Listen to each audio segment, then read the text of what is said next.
Hey everybody, welcome to One Flight Down Basement Beer Tastings and the finals of the Non-Alcoholic Beer Showdown!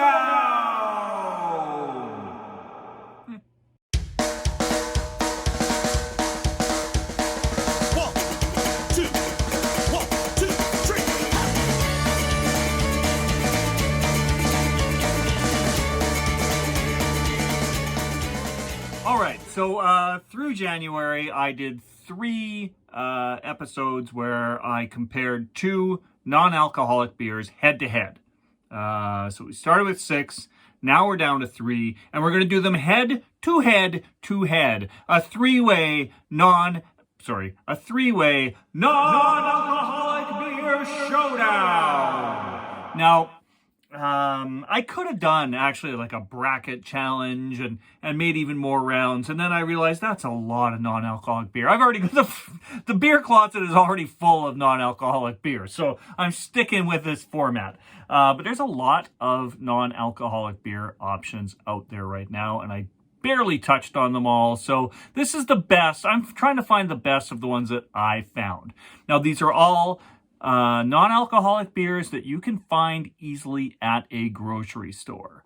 Last year, I tried some that a friend gave me that were a little more specialty. These are all easily found in grocery stores.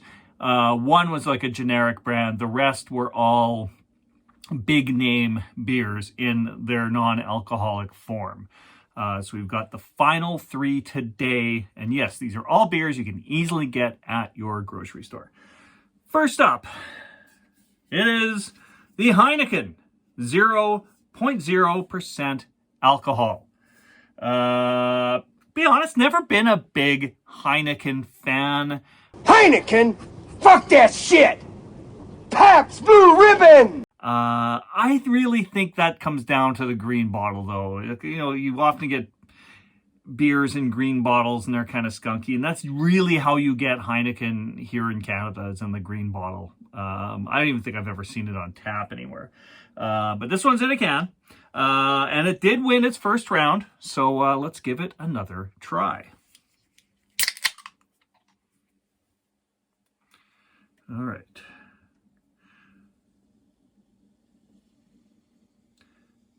This pours out nice and golden. Not much of a head. Very fizzy. Very, very fizzy. Nice upside down snowfall on there. As my friend Drew from Beer for Breakfast, Facts for Snacks would say. He's the only one I ever heard say that, so I always feel like I got to give him credit. I mean, yeah, it's still fizzing away. All right, on the nose. Smells like a pretty nondescript beer, which is what you're looking for with a Heineken, right? All right. Give it a try.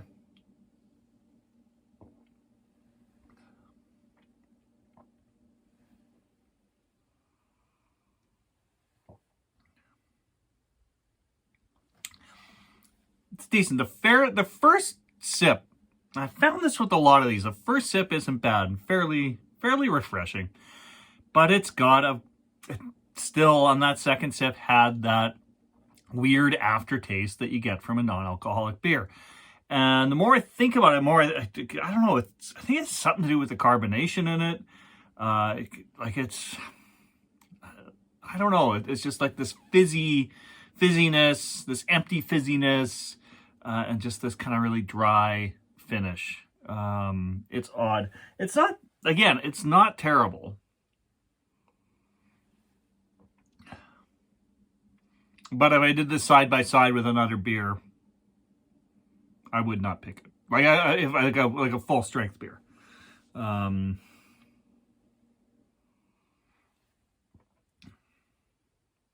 Yeah, it's nothing great. It, I guess, would do the job as a non-alcoholic beer, though. All right, next up from Grolsch, a 0.0% Radler. Now, Radlers are already pretty light in alcohol. Radler is usually made with a lager, and it's usually grapefruit juice, different kinds of juice. This says lemon Radler, which I think would actually be more of a shandy. I get really confused on the Radler shandy thing. Yeah, I always think of lemon being, lemon shandy. And Radlers, I think, are usually grapefruit. Although I think Radlers can be any kind of juice. Anyways, Radlers are usually like coming in around 3% alcohol. Sometimes a little more, but they're usually lower in alcohol to begin with. And I remember being pretty impressed with this the first time around. So hopefully it will work as well again the second time. I pour it in this alibi room glass just so I can tell them all apart. You don't need an alibi when you're drinking 0.0% though. Okay. Cloudier than the last one, but again, it's a Radler, so that's expected. Head seems a little healthier, not as much of a fizz to it, but the head didn't dissipate right away, which is good, I guess. I don't know. It all comes down to the taste, doesn't it? Huge lemon notes on the nose. Yeah. Wow. This is, yeah, it smells like lemonade. Let's go in for a sip.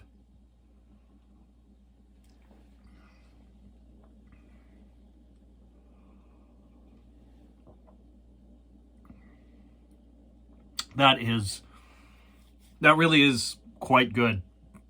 One day I'm going to have this side by side with a regular Radler and see if I like it this much. It doesn't have that that weird finish that you get with so many non-alcoholic beers. And I think that's probably just the juice covering it up. But this is a pleasant drink. Yeah, I could see having this in place of a beer quite easily. The body on it is decent. Yeah, that's not bad at all. All right, blast up. Corona Sunbrew.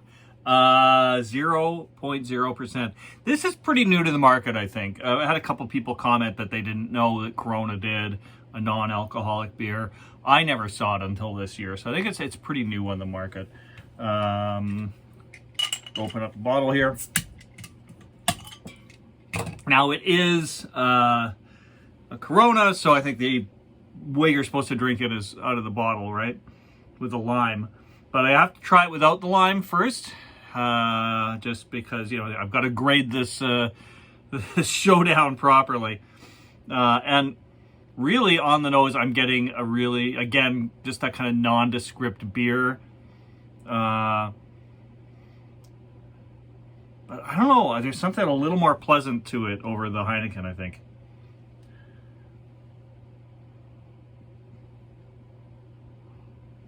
I'm not getting anything off the Heineken anymore. Yeah, I don't know. It smells like a Corona would. All right, I'm going in for a sip.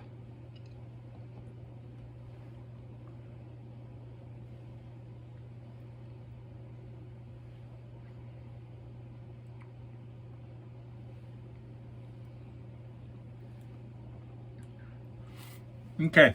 Not bad. Very nondescript. The finish it's different. It's different than that usual non-alcoholic beer finish.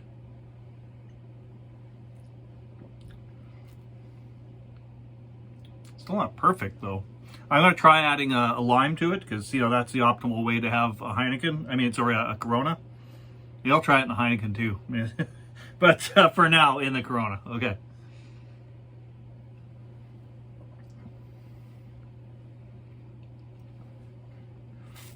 Okay. With the lime in it, pretty much tastes like a Corona.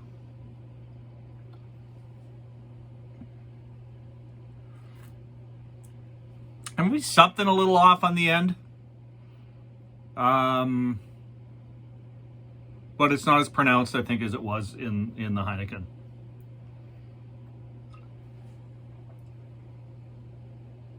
It's okay. It's okay. I'm going to try adding a lime to the Heineken, because what the hell? I mean, it makes the Corona better. So I'm just going to squeeze this in.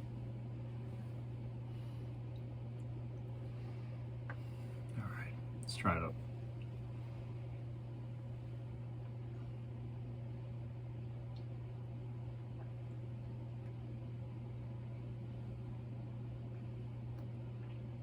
It does mask the weird finish a little bit.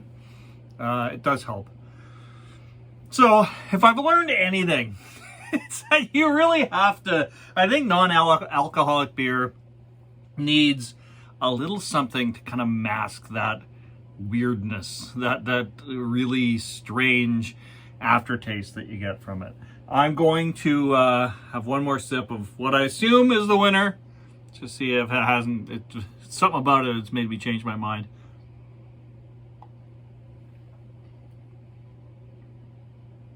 Yeah, that's decent. That's pleasant. Clearly, by far, winner is the Grolsch. Not much of a contest, really. Yeah, it's still, people say that, non-alcoholic beer is getting better than it used to be. And I mean, I think back to non-alcoholic beers I tried many years ago, and might be right. I still don't find there's many here that I could sit down and drink a few of. Which, I don't know, it's kind of what I think I would want a non-alcoholic beer for, would be if I'm going somewhere, for an evening and I'm driving or whatever. So I'm having something instead of beer that still gives me the taste.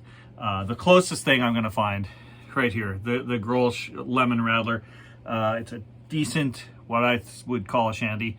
Very decent shandy. I will happily finish this right now. The other two might find their way down the drain. All right, thank you all so much for tuning in to the Non-Alcoholic Beer Showdown. Yeah, if you've got any other ideas for other showdowns that I can do in the near future, drop it in the comments below. Anyway, thanks for tuning in. We'll see you all again real soon, I hope. Cheers. Hey everybody, just a quick update here. With this Radler, if you're thinking, I should go out and give that non-alcoholic Radler a try. It does come in the tall can, right? The 500 ml can. And once it gets warm, it kind of loses that magic a bit. So I would recommend leaving it in the can and putting it into a Yeti or something like that. And then I would, as a cold beer, it's pretty decent. But yeah, once it warms up, it kind of loses a bit. So just a helpful tip from here at One Flight Down. All right. Cheers, everybody.